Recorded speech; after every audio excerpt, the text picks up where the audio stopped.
may be the greatest catch I've ever seen in my life. Guys, we are so close to 10,000 subscribers. Thank y'all so much for all the support. Thank y'all for going out there, hitting that subscribe button, hitting the bell next to it so y'all know when our videos go live and when our live streams are live. I mean, I probably switched that around, but nonetheless, the sentiment is all the same. Guys, y'all are what is thriving this channel, and I cannot thank y'all enough for all the likes, all the comments, all of y'all subscribing, being a part of notification gang. I mean, that is by far the best thing in this channel, is how many people are a part of our notification gang, where they all go down there, try to comment first, go down there and just hashtag notification gang. Guys, thank y'all so much. And on top of all of this, I am going to continue to live stream. I know I make this announcement every video, but it's extremely important. I'm going to live stream Monday, Tuesday, Wednesday, Thursday, Friday, and Saturday nights. On Monday and Thursday, I do it as soon as that game ends, and every other night I try to go live around 8:30 Central, and usually we last from anywhere to 3 to 4 hours. And I will also be going live on Sunday morning. So guys, if you want your personalized fantasy football questions answered, you can go down there, leave it in the comments. I personally get way too many questions throughout the entire day to be able to actually reasonably go there and give you a coherent answer. So what I do instead is I go and I answer everyone I can during the live streams. So please join me there. But regardless, let's get into this video. That's enough for the announcements, and let's talk about 5 wide receivers that you need to make sure you have in your starting lineup. Obviously, I mean, this is going to be a little bit league dependent. Like if you play in a very shallow league or you just have an absolutely star-studded team, you're not going to be playing any of these guys over a Tyreek Hill. You're not going to be playing them over a DeAndre Hopkins. But if we're looking for a wide receiver too, if we are looking for a flex play, I think that these guys provide a ton of upside compared to where most people have them ranked right now. Okay, first, let's talk about a pair of wide receivers. Let's talk about the Miami wide receivers in Devante Parker and Preston Williams. So now going into week 4, guys, I have said this multiple times in the live streams.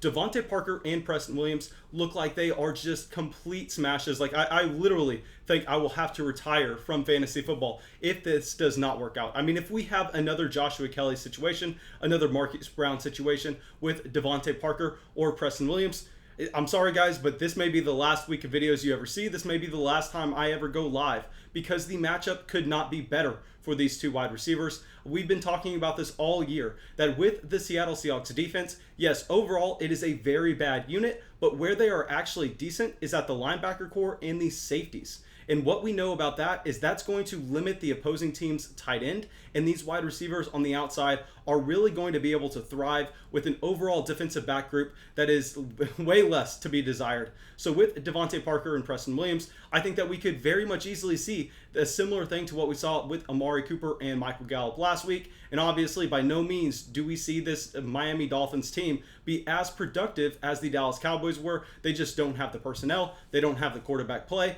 But what they do have is such a condensed target tree, where we know that Allen Hurns, Albert Wilson, both held out due to COVID coming into 2020. So we understand that they just don't really have any options outside of those top guys. So there are not going to be a bunch of random targets going to a wide receiver 3, wide receiver 4. We can really project it going to the clear guys at the top. And with the Seattle Seahawks and Russell Wilson going out there and getting into a shootout in every single matchup so far, with Ryan Fitzpatrick under center, where we know Ryan Fitzpatrick is one of these D-gap quarterbacks where he just provides fantasy value all over the field because he can be reckless and create turnovers. But we know creating turnovers actually ends up leading to more fantasy production, because if you give up a pick 6, you're right back on the field, and the only thing that's going to have to change is your head coach is going to have to be more aggressive with throwing the ball down the field to make up for those points. We've seen this year over year over year in Tampa Bay with both Jameis Winston and Ryan Fitzmagic.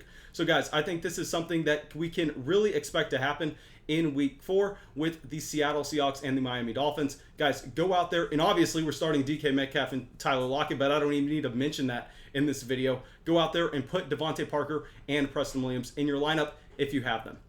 Now, our next wide receiver, Will Fuller. Now, Will Fuller, this is one of the few things I got right in week 3. Was telling a bunch of people to go out there and start Will Fuller. Clearly, he was not 100% healthy in week 2 with the matchup with the Baltimore Ravens, where he did not even log 1 reception the entire game. He was clearly out there just used as a decoy, and without being on the injury report all week going into week 3, we understood that yes, it was a very tough matchup going against the Pittsburgh Steelers. But at the end of the day, with the amount of targets that we can project Will Fuller is seeing, and with Deshaun Watson being one of the league's best quarterbacks, Will Fuller is going to be almost, I don't want to say an auto start, but he is going to be in strong consideration for your wide receiver 2 spot any given week that he is healthy. Obviously, the concern with Will Fuller over a full fantasy football length season is just him staying healthy. Very similar to what I mentioned with James Conner, where I think that James Conner may be an overall sell in 2020, but as long as he is healthy, he is an auto start. And as long as Will Fuller looks like he's going to be going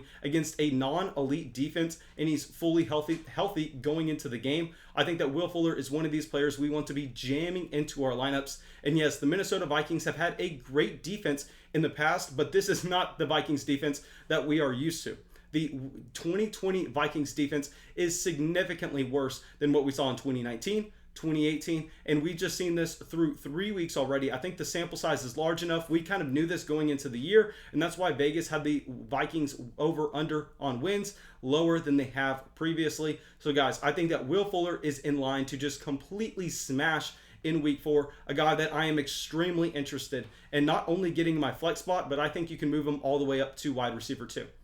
Now, a guy that's going to be a little bit more obvious, but I got some questions about him in the live stream, and I thought that it was just worth bringing up in case you were yourself considering this. But guys, do not bench Mike Evans. I know it was concerning him going out there and only logging in 2 receptions, which turned into 2 touchdowns, but we know that is highly volatile week to week, and you want to go out there and chase the wide receivers that are getting the volume. But at the end of the day, without Chris Godwin in this game, which at least I have not read any recent reports that it looks like Chris Godwin is going to be good to play by the time this video is up, maybe that has changed. But regardless, if we are looking at Mike Evans in an offense that does have a tough matchup going up against the Los Angeles Chargers, without Chris Godwin, we could easily project Mike Evans to see about 30% of this team's targets. And I know they're not necessarily being as productive overall as we wanted this offense to be coming into 2020. It doesn't matter. Mike Evans was a guy that you went out there, took in the 3rd round of your fantasy football draft, and the last thing you were ever considering doing to him is benching him in a matchup that has a decent defense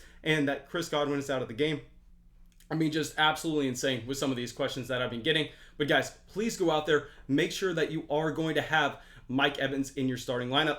Now, our next player, I know, extremely frustrating, but Odell Beckham Jr. Now, while I personally love Odell, y'all can see that we have an Odell jersey behind us. At the end of the day, we are looking at this overall scheme that the Cleveland Browns have, and they do not want to throw the ball. They do not want to throw the ball down the field. But regardless, I think going up against the Dallas Cowboys, where their main weakness is in their secondary, I think that this is the one matchup that we can see Odell go out there and thrive, because Dak Prescott in this overall offense, we know they're going to put up points. They are not going to allow the Cleveland Browns just to run the ball into the ground with Nick Chubb. I think that they are going to have no shot to win the game if that is their main scheme coming in. I think that we are going to have to see the Cleveland Browns adjust a little bit to the Cowboys' defensive personnel, and due to the fact that the Cowboys are a high offensive paced team that are going to put up points. So guys, here, I think that Odell is going to be a fantastic start this week in terms of what we can expect throughout his 2020 season.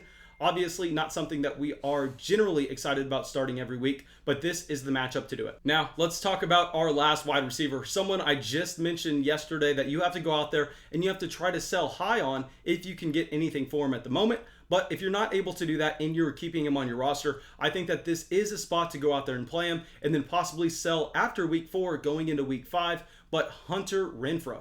So Hunter Renfrow by no means is a special talent at the wide receiver position. We kind of understand this looking at his prospect profile. I mean, just look up a picture of Hunter Renfrow. I'm pretty sure that if we were standing next to each other shirtless and you had to choose who the NFL player was, I mean, the guys would just be like, I mean, are you kidding me? Clearly neither of these guys are. But regardless, I mean, Hunter Renfrow is going out there and putting up production. And when he's putting up production, I think it's something that we need to take notice, at least if we are going to start him in the immediate week, where Henry Ruggs and Bryan Edwards may both be out of this game. And now I think going against the Buffalo Bills, we know that Josh Allen is going to be able to put up points against this Las Vegas Raiders team. So similar to what we were looking at with the Cleveland Browns, I don't think that this Raiders team is going to be able to go out there and just pound the ball with Josh Jacobs. I think we're going to have to see Derek Carr drop back and try to push the ball down the field just to his best ability.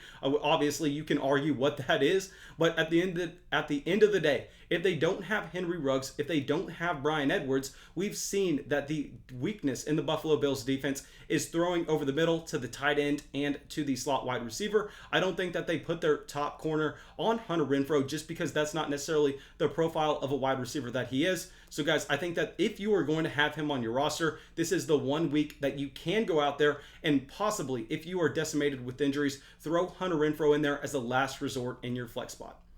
Now, thanks guys. I really hope y'all enjoyed the video. I really hope y'all got something from it. As always, if y'all did, please make sure you go down there, drop a like, and subscribe. I will see y'all in the stream tonight.